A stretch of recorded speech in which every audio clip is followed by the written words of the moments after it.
ఒక రౌతు మారేస్తారు బీజేపీ వాళ్ళైనా కాంగ్రెస్ పార్టీ వాళ్ళైనా అనేది తప్పులేదు. నా మీద కూడా ఇవాళ ఉదయం నుంచి అదే మోగుతాను.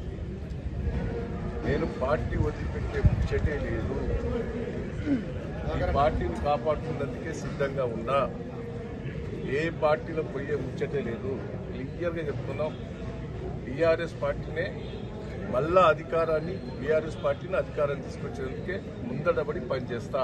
కార్యకర్తలకు ఈ కష్టకాలం నేను ఎన్నో చూశాను. ప్రతిపక్షంగా చాలా మంది ప్రతిపక్ష ముఖ్యమంత్రులు కూడా చూశాను. చాలా మందిని ఎదుర్కొన్నాను. నన్ను రాజశేఖర రెడ్డి ఎంత ఇబ్బంది పెట్టిందో మీకు తెలియదా? నా బట్టన్నపేటను నువ్వు రాకపోతే ఎస్సీ రిజర్వేషన్ చేస్తాను, నీకు ఎక్కడ నిలబడకుండా చేస్తాను. పోతామయ్యా, నేను పోలే. ఎంపీగా ఉన్నప్పుడు నన్ను ఉద్యోగ ప్రయత్నం చేశాను, ఎమ్మెల్యే ఉన్నప్పుడు ఉద్యోగ ప్రయత్నం చేశాను, నేను పోలే. మళ్ళీ నేను పాలకుర్తి ప్రజలు నన్ను గెలిపించి 3 సార్లు.